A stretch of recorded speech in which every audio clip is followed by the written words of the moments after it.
Good morning, everyone, and welcome. My name is Natural Love, Assistant Director for Community Engagement with the Office for Community and Civic Engagement at UNC Pembroke. Today, I'm via WebEx with Vanessa Halls for the Community Engagement Virtual Workshop Series. This series, it was designed to emphasize the community partner and student experience by providing networking opportunities and collaboratively engaging in strengths-based efforts to further support community partnership and UNCP student volunteers. So I would like to share a little bit about our presenter for the morning. So Vanessa Halls, my dear friend, she is originally from the NC Mountains, but now lives in Lumberton with her husband, Dave. She has a BA in American Sign Language Studies and an MA EDS and Mental Health Counseling from Gardner-Webb University. She loves higher education and has worked at UNCP and the Accessibility Resource Center since January 2018. Prior to coming to UNCP, she worked as a disability specialist, providing accommodations to students for 11 years, and at vocational rehabilitation, providing training and accommodations to job seekers for 3 years. When she is not working, she loves to be out on the water in her kayak or hiking on a cool, shady trail.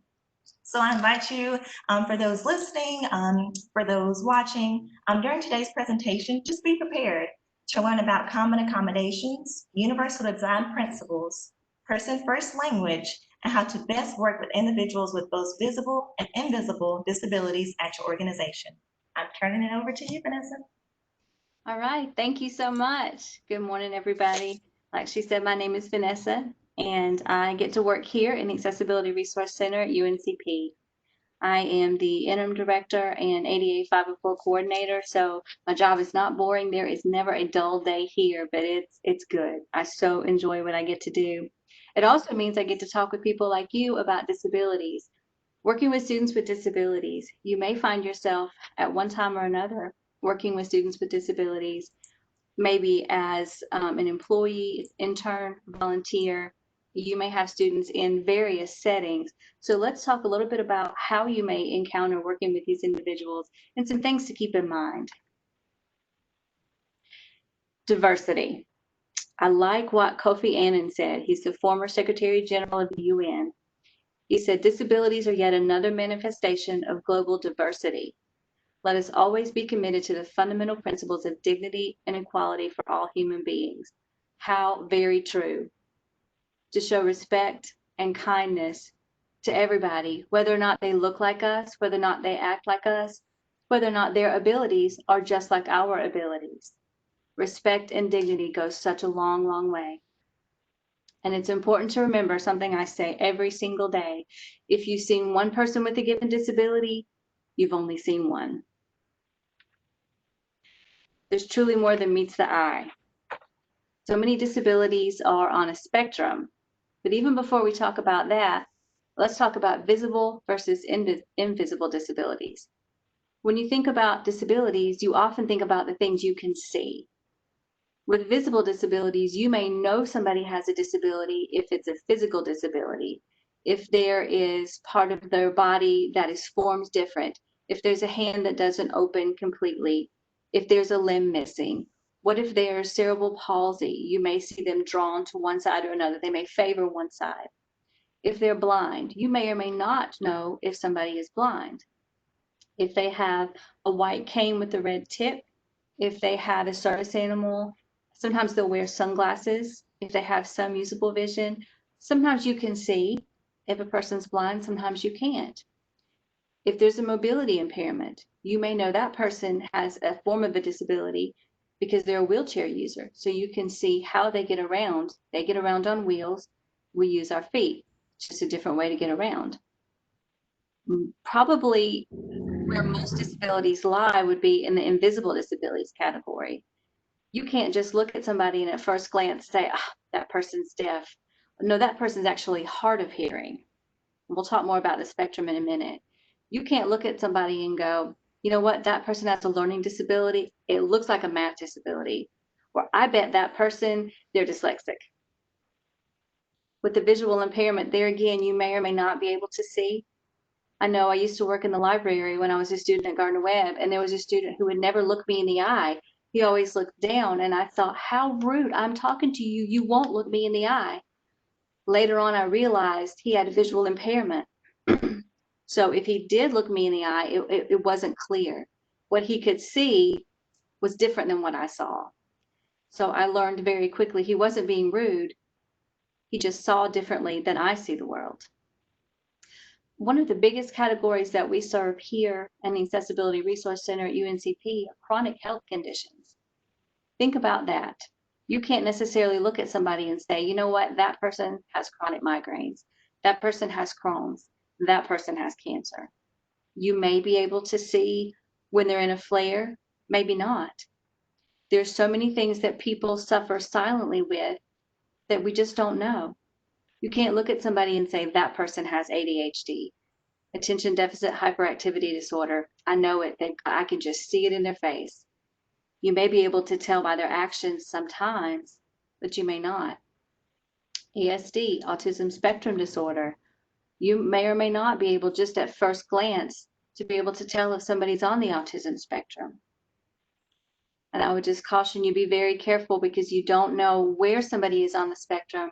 You don't know what they're dealing with, and we're not in their shoes. So be very careful. Again, dignity, kindness, and respect goes so, so far. So let's talk a little bit about person first language. When you meet somebody with a disability, I've known people in the past who are honestly very uncomfortable and scared of people with disabilities. Don't be scared. They are people just like you and me. As a general rule, think about person first language. The person comes first. First of all, they're a person, a human being. Second of all, they happen to have a disability. Reframe the deficits as differences, because it's not that they're broken or they're not whole. They're different. They process the world maybe differently than we do. They see the world or hear the world or experience the world or move through the world maybe different than we do. It doesn't mean that they're not whole. It's just different. So for instance, instead of saying, oh, that person, that lame person, that lame guy that goes here, it's a wheelchair user. He just doesn't walk. He's non-ambulatory. He's a wheelchair user. So think about maybe instead of, oh, that blind girl, that girl who is blind, or the girl with the visual impairment, it's a person first, and then it's a disability. And always ask the person, how do they choose to identify, and accept their preference. For instance, deaf versus capital D deaf versus lowercase d deaf or hard of hearing. I don't know how much you know about deafness and the deaf community, but there is a deaf community. My bachelor's degree is in American Sign Language Studies, so I'm also a signer. I know American Sign Language. I'm fluent in that language as well. There is a deaf community. Sometimes deaf people are very proud of their culture, their language, their heritage. American Sign Language is a living, breathing, growing, beautiful language. Has its own grammar, its own culture, its own identity. So it truly is its own standalone piece. So individuals who are associated with the deaf community, they are capital D deaf. They are proud deaf, and they want you to say, oh, that deaf person, that's an okay qualifier for them because they're proud of that label. It's cultural for them. If you see a lowercase d, it's probably that they've either become deaf later in life or deaf and hard of hearing. It's on a spectrum. You have some capital D deaf people who can use the phone, but their hearing aids may be able to attach with the phone. But they are capital D deaf because that's how they identify. You may have others that grew up orally that prefer to be lowercase d deaf. So again, just ask. Your capital D deaf people will probably be signers, and your others will be, they'll probably use maybe cochlear implants or hearing aids. They may need captions and things like that. We'll talk more about accommodations in a minute. But then hard of hearing people are primarily later in life. They've lost their hearing, or they didn't know there was a deaf culture, no interest in learning sign language. Their family wasn't interested, and that's okay too, to each his own. So a long way to say, ask people how they choose to identify, and whatever they say, they're letting you in on who they are, what makes them whole, what is their identity, and accept what they say. Also, individuals on the autism spectrum, it's very much a spectrum. So are you looking at someone who's very embarrassed by it? Or are you looking at other friends of mine who will say, yeah, I'm autistic, and they'll just let you know right off the bat? Ask them how they choose to identify, but always person first is always safe. Disability just happens to come in second. With universal design. Universal design is the design of products and environments to be usable by all people to the greatest extent possible without the need for adaptation or specialized design. So I think about the universal design things. What do we have here around our campus? Think about the buttons on the door. If I have my arms full of books or children or dog or anything, I don't know that I can necessarily get a hand free to open the door. But if there's a button, I can elbow it or I can kind of shoulder into it. That will help me, as well as it will help somebody who doesn't have the grip strength and the physical strength to be able to pull and open that door. Think about ramps. If you've got a set of stairs and a ramp, we can all walk up the ramp, but wheelchairs can't go up the stairs. So if there's just a ramp, we can all go up there. My knees won't crackle as much if I go up a ramp because it's a different grade. So think about that. So here's the question: equality or equity? Here you have a test, and the professor says for a fair selection, everybody has to take the same exam. Everyone, turn around, climb that tree. So is that equality or equity? Everybody's getting the same exam, so everything's equal, or is it? Equality or equity? Well, the first one on the left, if everybody has the same shot, everybody has the same accommodation. If it's cookie cutter, everything's the same. Poor little guy on the right, which would be me because I'm not exactly very tall either, still can't see the game. But if you think about equity, I think that's much better. If you think about equity, that's what we're striving for. All of us experience the world in different ways. Let's go for equity. Let's go for respect, dignity, equity, and let's all try to be the same. Let's try to lift one another up. So universal design, the goal is to make life a little easier by making the products we use, our means of communication, things in our built environment, where we live, where we are, more easily accessible, more user-friendly to as many people as possible in the most cost-effective way. There's no big magic thing to say, this is universal design. Part of it is just intuitive. How can I think a little outside the box and make what I have here with me the most user-friendly, the most easily accessible? Do I want to have equality? What about equity? How can I make this equitable across the board? And it doesn't take a lot of money to do so. Let's talk about that. First of all, universal design versus accommodations. Universal design benefits those without disabilities just as much as it benefits individuals with disabilities. The ramp for people who have creaky knees like myself, the button on the door, things like that. It helps those of us without disabilities just as much as it helps those of us with.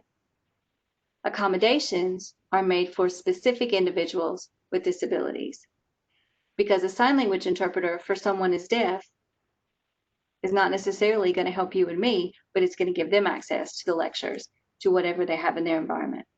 So that's your difference. Like we talked about before, so many disabilities are on a spectrum. You may see someone who is on the low end, someone in the middle, someone very much on the high end.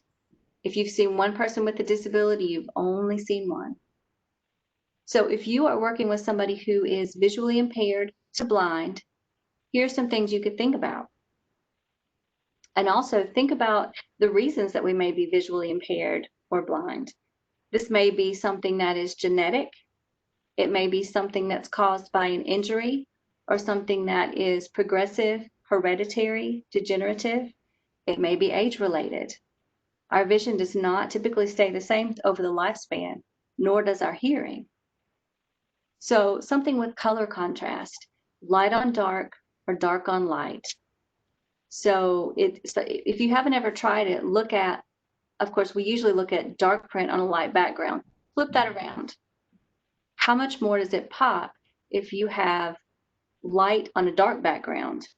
That's a way to provide some extra contrast. Think about the specific colors. Make sure your colors contrast enough.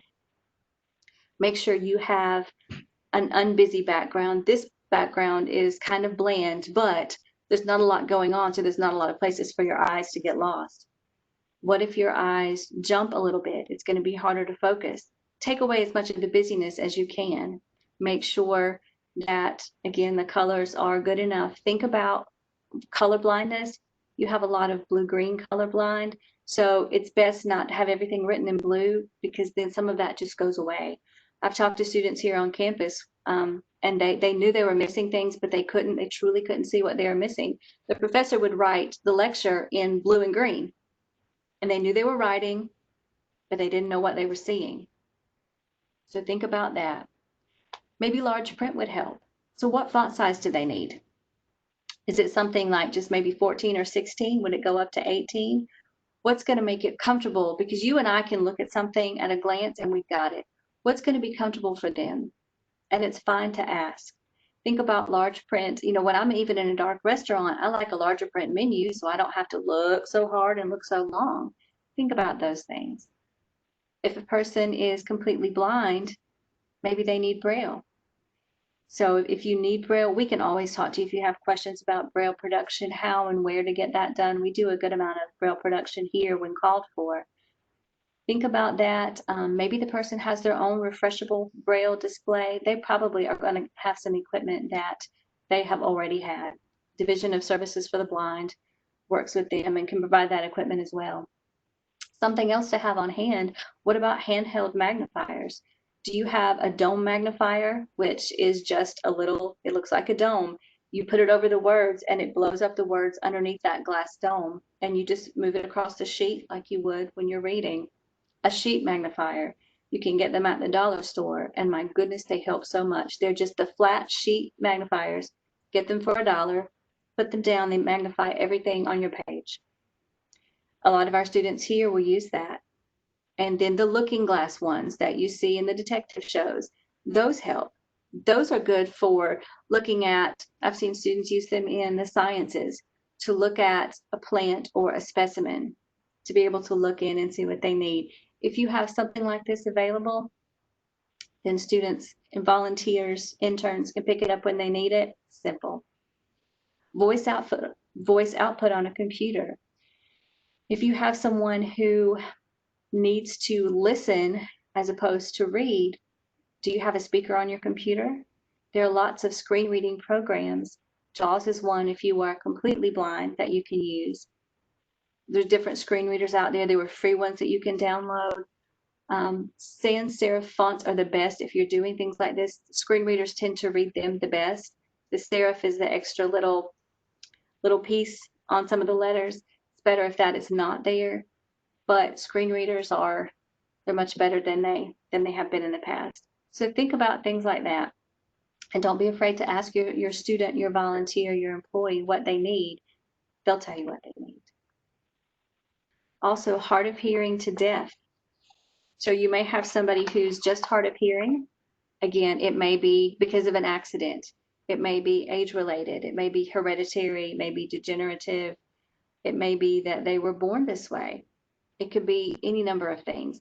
And it may be hard of hearing, just some frequencies are missing. It may be just the high frequencies are missing because that's typically what goes out as you get older. Women's voices, of course, isn't that convenient for the gentleman? But women's voices tend to go away first, the higher sounds. I met someone the other day who, this person does not hear the lower frequencies, which is not necessarily the norm, but hey, everybody's different. So figuring out what they hear, that can be helpful. Also, printed instructions. If you have a set of tasks to do, if you could print those out, that way they can see it. If they have any questions, they can refer back. Great. captions for all training videos and all TVs that you may have on in your work area, in your store, things like that. If you think about it, when we go to a restaurant or go to the doctor's office, there's TVs up there for us to watch.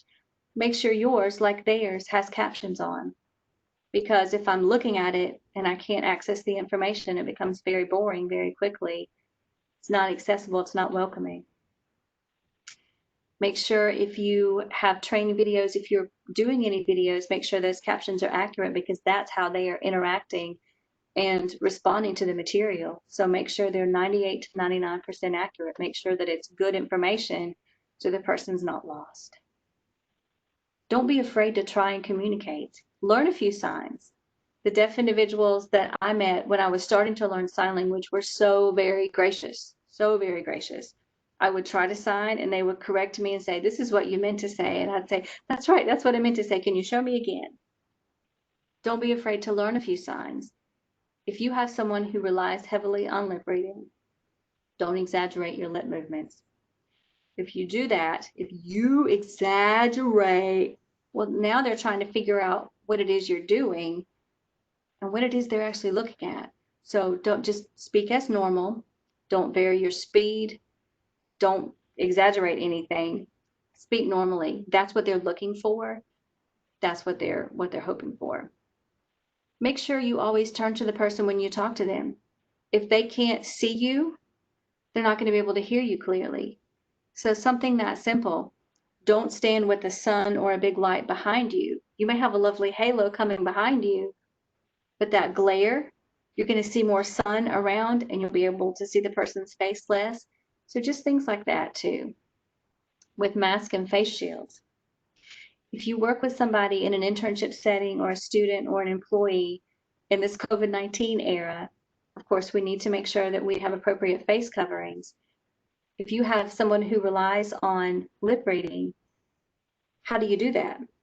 I don't know if you all have seen the clear mask, but there are some clear panel masks. Those are good because when you put those on, make sure they're anti-fog because we can fog them up pretty quickly. When you put those on, everything here is open. So just make sure it's clear enough that they can see. A face shield will cover you, but it's still clear you can see through them. So think about those kind of things for people who rely heavily on lip reading. Interpreters, you may need to call a local interpreting agency if you have someone who is deaf and is a sign language user, because everyone who is deaf or hard of hearing is not a signer. If you need to do that, there are local agencies around. We happen to use an agency in Fayetteville, and they send people here to the college when we need them. You can also call video relay interpreting. If you call 711, that's relay. They can connect you with the deaf person you need to talk to. Sometimes we'll get calls here from relay. You have a deaf person who has called on a video phone to the relay agency, and the hearing person, the hearing operator, is watching the deaf person sign, is speaking to me what they're signing, and then will sign to them what I'm saying. So it's very quick, very smooth. If they don't tell you their video relay, you may not even know it. It's that seamless. On the autism spectrum, so there are social differences, lots of social differences sometimes. The reason behind their behavior, which may come across as a little odd, is often different than the reasons for odd or misbehavior from other people. It's how they internalize, how they process the world. They may have difficulty wearing masks while we're on the topic of masks, not because they don't want to or they don't believe in this or that. It may be a texture thing for them. The texture and something that close to them may be very, very uncomfortable, much more uncomfortable than it would be for you and me. But it may cause them enough difficulty where they may not want to come to school from that. I've talked with individuals that are having this difficulty right now. We're working through that. Individuals on the autism spectrum tend to be very strong visual learners. Charts, diagrams, lists, and schedules, they are great. They love that structure. They're very detail oriented. They want the structure, the order, the routine. To do something the same way every day, they're great with that as a general rule. Now we are being a little stereotypical, but by and large, this is what you'll see. They don't mind that. They don't want something new and novel every day and difference, and that's not what they prefer. That's not how they're going to do best. In fact, this move to online that we had around spring break here, several of our students on the spectrum emailed me and said, "Are you sure we can't go back? Is there anything else? I'm drowning. I hate this. This is not what I signed up for. I do not like this. What are you going to do to change it?" And unfortunately, all we could do was offer support and say, let's make sure you know all your resources. Let's work through this. They're unique problem solvers. You may see one way, two ways around this. They may find a pattern you've never seen and solve it in a skinny minute. I don't know if you know anything about Temple Grandin and her work. She was an amazing problem solver and an amazing, oh my goodness, an amazing lady. You may want to read up about her. She's quite something. They're very much rule-based learners. They may seem confused about rules and expectations from one situation to another. It's very difficult to generalize. If it happened here, then what about here? Let me read you a story that will illustrate this. And I know this is something that we have several students on the spectrum that use services through our office. And sometimes that's what we talk about during the week is, what academic concerns did you have? What happened socially this week? If it happened in this class and it happened in this class, what does that mean? What do we do with that information? How do we generalize? And I'll work with them on the little differences, but what's really the same. The filter is completely different than ours. This is a story from Donna Williams, Nobody Nowhere. This is difficulty generalizing. This is a true story. This is an individual on the spectrum. And she says, the significance of what people said to me when it sank in as more than just words was always taken to apply only to that particular moment or situation. Thus, when I once received a serious lecture about writing graffiti on Parliament House during a class trip, I agreed I would never do it again.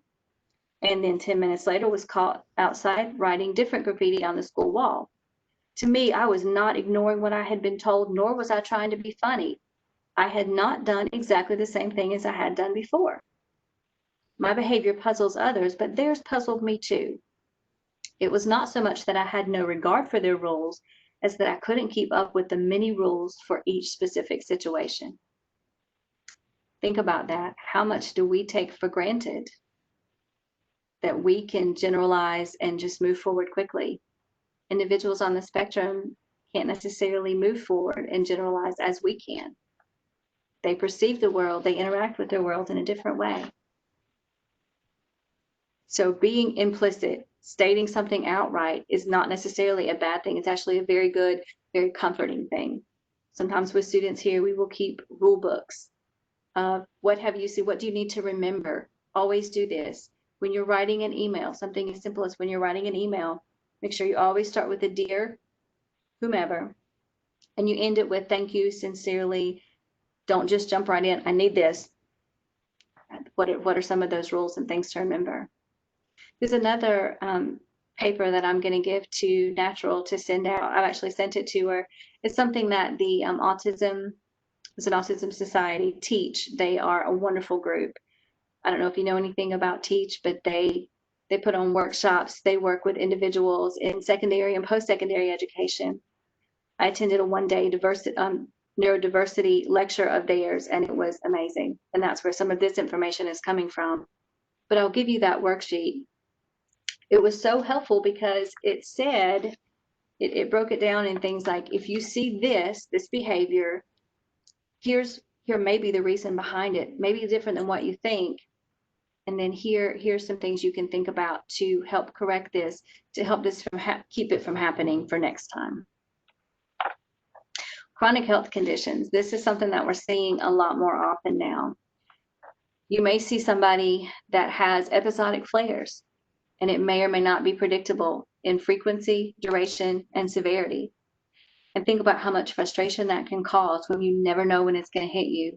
You never know how long you're going to be down, how often, how severe, how are you going to be able to respond?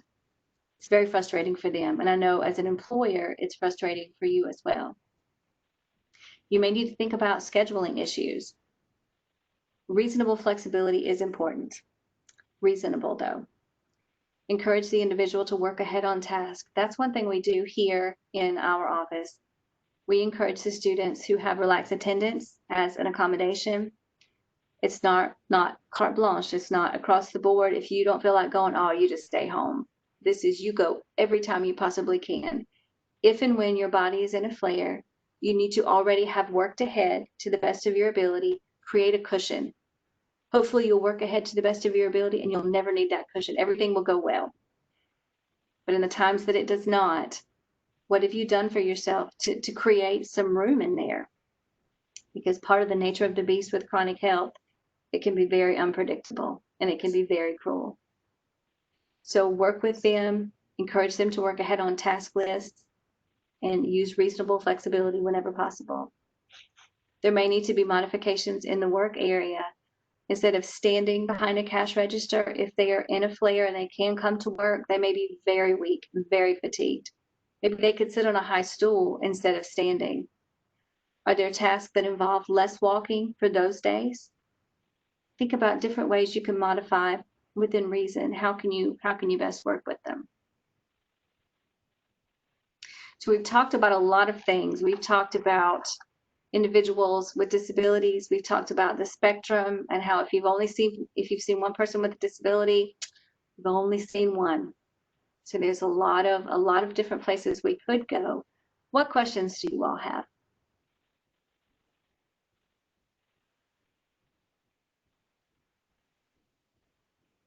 One of my questions, Vanessa, and great presentation.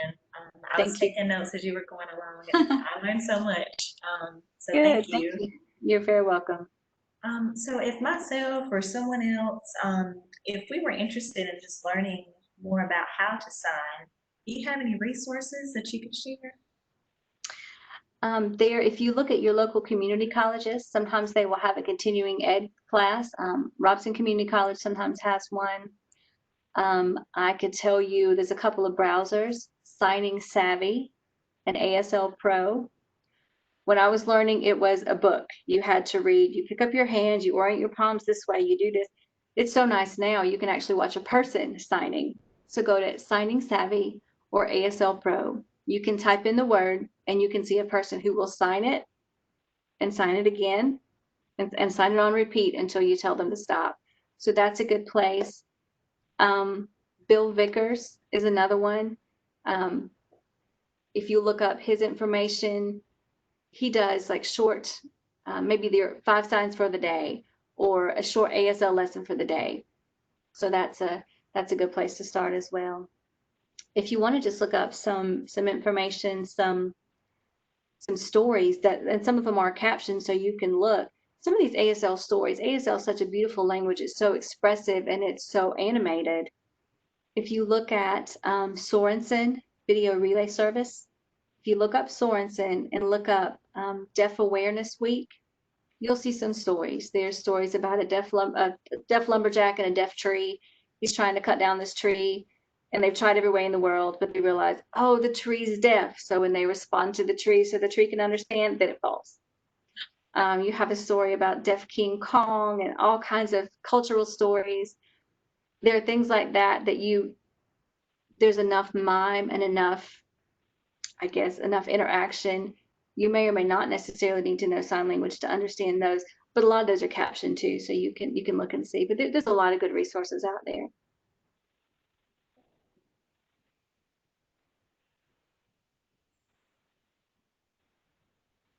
And I do want to just emphasize on some of the things that you did say, Vanessa, that really resonated.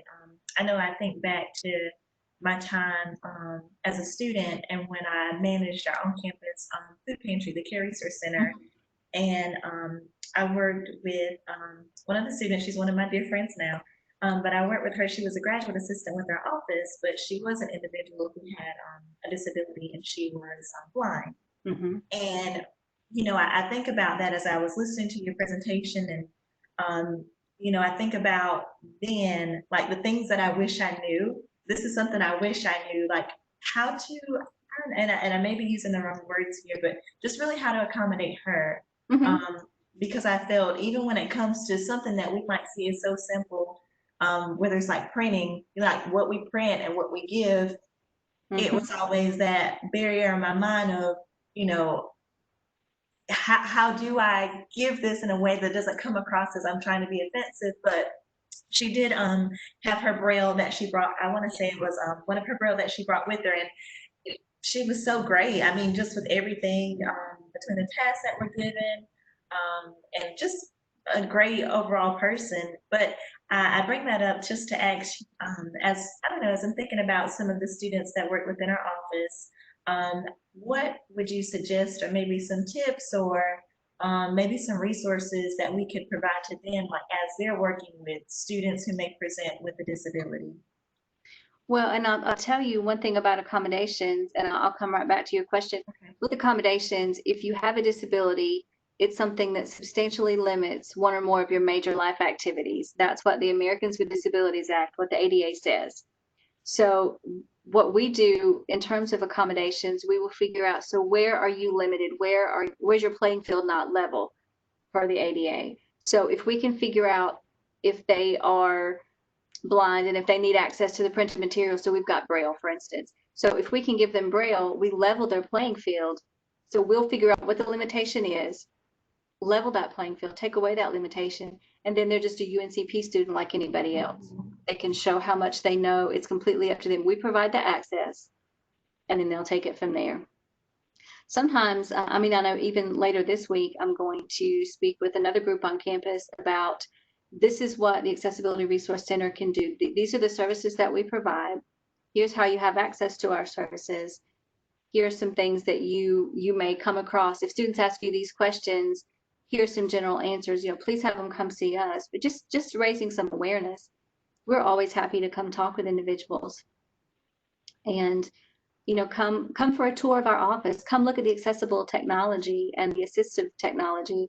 Miss Debbie Bullard is our accommodations coordinator, and she has some amazing things back there. She has high-speed scanners. She has pictures in a flash. She can make raised line diagrams for sciencey things and maps that if you were completely blind and you're navigating the sciences, you need to know what the cell looks like so she can make a cell and you can feel it. We have all kinds of cool things back there.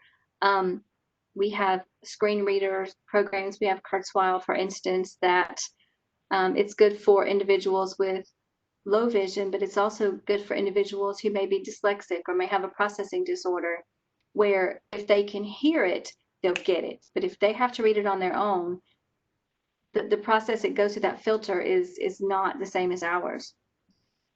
And they can change the speed, the gender, the language. You can highlight per word, per line, per paragraph as it goes through. So there's so many different things. Come talk to us. Come see what we have. Any questions your students have, always keep a list and come ask us. I can always give you information. I can always come talk to people. You all can come and meet with us. We're open, and we want to be open, accommodating, and accessible for everybody on campus. But the thing is, sometimes you don't know you have these questions until they come up. So anytime something comes up, don't hesitate to ask. Thank you.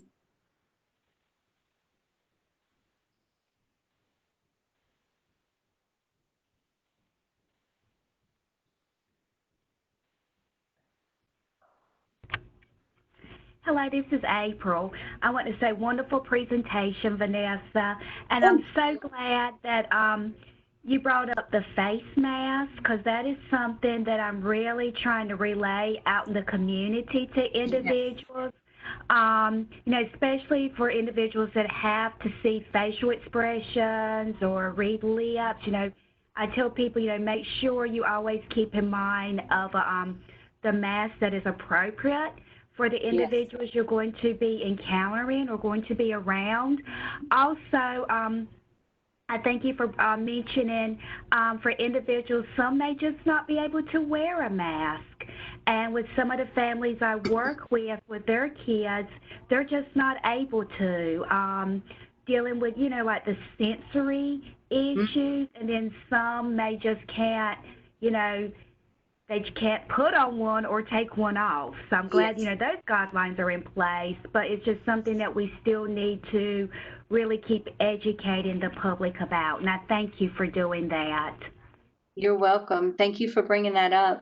That's one thing that's actually happening on campus now. If an individual is not able to wear a mask or a face covering for a disability reason, a medical reason, they'll come through our office and we'll troubleshoot with them what else is available. Would it be a face shield that just comes down? Would it be a clear panel mask? Is there something, I always have the wrong word, but the thing that comes up this way, can it be a loose face covering? Can we meet them before or after hours? Can we do curbside pickup if they're coming to get something? We're really trying to think outside the box. Do they have to meet with people? Is there any other way to do this? What other options do we have for face coverings? What can they do? So we're really trying to think about that too. So I'm so thankful to hear that you are working with that and very proactively addressing that as well.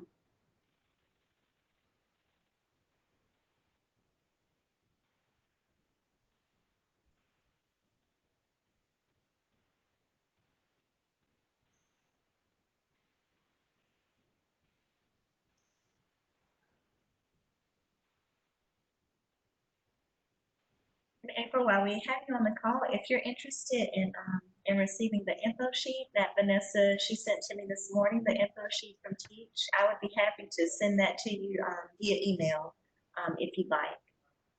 Yes, thank you, I would. Okay, would you mind if I got your email, April? Would you like for me to put it in the chat because it Yes, is ma'am. very long? Yes, that would be great. Okay, thank you. Thank you. But that sheet from Teach was eye-opening for me. I've shared it with a lot of professors, and it's very good to realize they're not being intentionally difficult. They're not being obstinate. It's a true thing. And I've seen so when I read it, I kind of laughed and went, "Oh my goodness, this makes complete sense. I can tell you a name for pretty much all of these." But I guess it's reinforcing to let me know I have seen these things, and here's some things we can do to accommodate and strategies for support and success, as the sheet says. So yes. Thank you for that resource.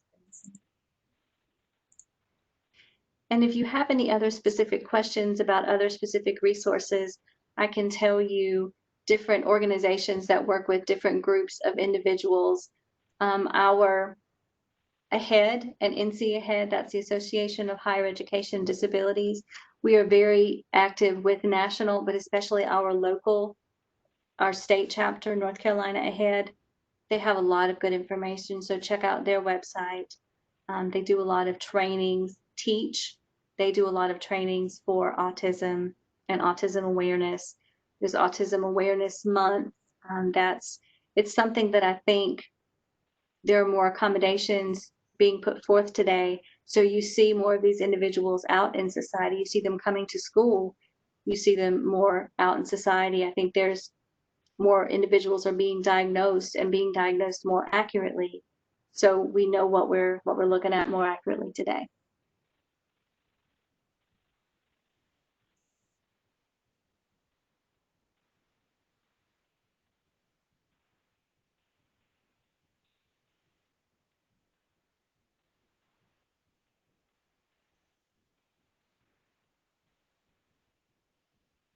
I'll still leave the floor open. April, if you had any other questions or if there's anything else that you would like to know or hear from Vanessa about, please feel free to ask or share. Thank you. As I said, wonderful presentation. Partner with the program I work with, partner with the Accessible Resource Center. And I always tell individuals it's a hidden jewel on at UNCP on campus.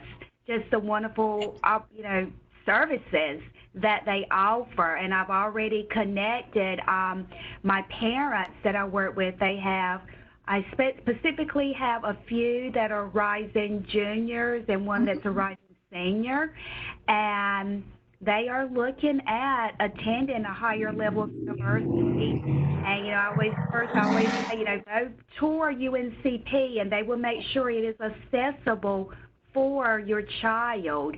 But one Yes. thing, I always say, whatever university or higher level learning you're going to attend, make sure you connect with the disability support services, because I tell people Absolutely. they're to help you. Because in secondary education, you are under different laws, different rules, different ways of doing things. The parents and teachers will say, this person needs help. They'll identify and they put everything in motion. Once you get here to post-secondary, you're under different rules and laws. It's up to the student to self-identify. Professors are not going to seek you out. They're very responsive if you need anything, but you have to self-identify. You have to start the process. You have to qualify once you get here, work with us, and we love to help students advocate. We love to walk alongside. We won't get behind and push, and we're not going to drag. We'll walk alongside and advocate with you.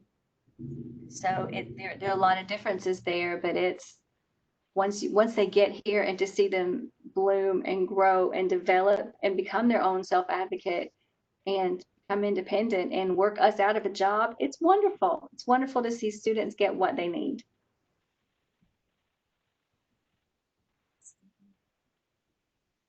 Vanessa, do you have any final thoughts?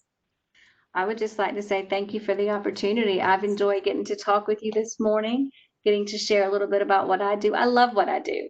I so very much enjoy it. So I'm glad to be able to share a little bit from my corner of the world this morning. I thank you for participating. Thank you for listening. Thank you for your questions. And I'd like to say, if you all have any further questions, if something pops into your mind later, please don't hesitate to ask. I'm always here. We are always here at the Accessibility Resource Center. So we're always happy to talk with you, and we look forward to collaborating with both of you in the future. So much, Vanessa. Thank you so much, April. As Vanessa said, just for being on the call this morning. I enjoyed myself as always. I enjoyed to hear Vanessa speak about what she does in her corner of the world.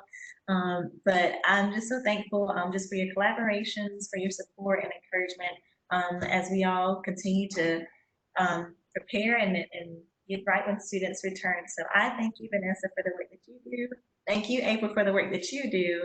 And I just thank you, ladies, for your time this morning. Thank you so much. Thank you, Absolutely. April, as well.